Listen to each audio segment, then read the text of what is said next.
Senator Paul. Welcome, Mr. Friedman. Congratulations on your nomination. Thank you.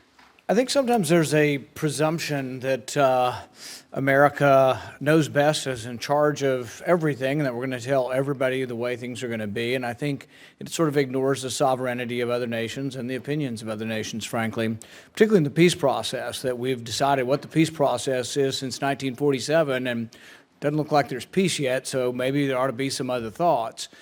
I'm not here to say what the best peace process is, but I would say that maybe sometimes we need to take a step back and realize that any kind of peace process is going to have to take agreement from both sides, and that what both sides of the conflict think is probably more important than us. Doesn't mean we shouldn't have any role, but I don't think we should be so presumptuous as that we're going to dictate the role.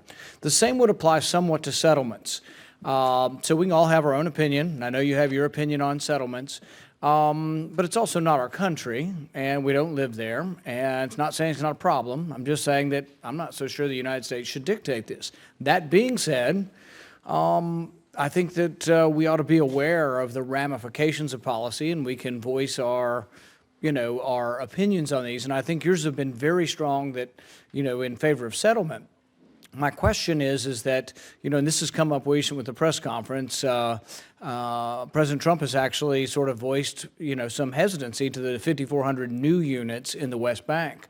And while I'm not here to say what my opinion is or what the government should tell Israel what to do, I would say that we ought to account for and think about what 5,400 new settlements in the West Bank do to the possibility of peace.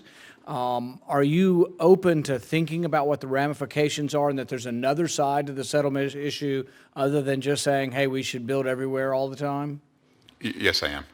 Okay. I think that's the open-mindedness that people want to hear and want to know is, are you open-minded enough to know there's another position and that there are ramifications and that you'll listen?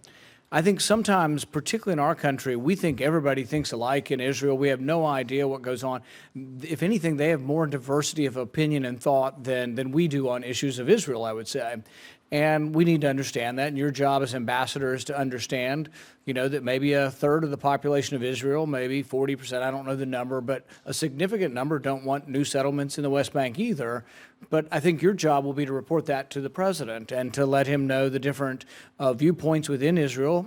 What are the ramifications of new settlement, even if we don't get a say? Now, the capital's a little bit different.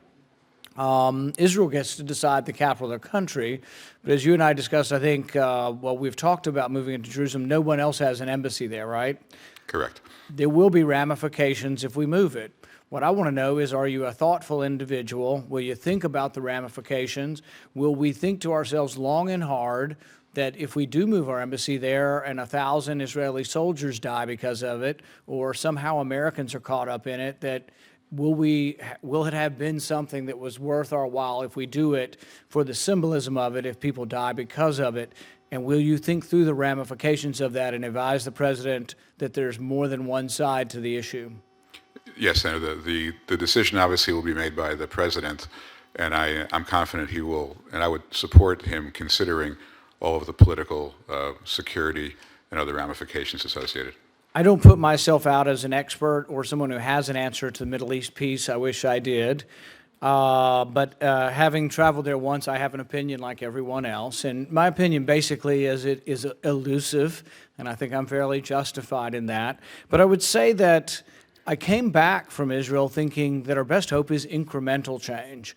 And I think it's an equation where Israel does hold most of the cards and most of the power. They have an unparalleled military, and I don't think things are going to change militarily. These are the facts on the ground. So I would say that there is chance for improvement, but it's going to be incremental. And my advice would be to meet with Palestinian businessmen, and women, listen to them and say, gosh, if this is a way that we can lessen tension and hostility between the groups, why don't we see if there is a way that Palestinians can make more money, that trade can be enhanced? There's all kinds of things that are not the ultimate, and final agreement, which is elusive, that we could do. And I want to know that you're open-minded to saying, you know what, we're less likely to have war the more we trade, the more we have interaction. Are you open-minded enough to hear the other side from the Palestinians on what we could do to enhance and lessen hostility? Senator, I would be excited to have those discussions.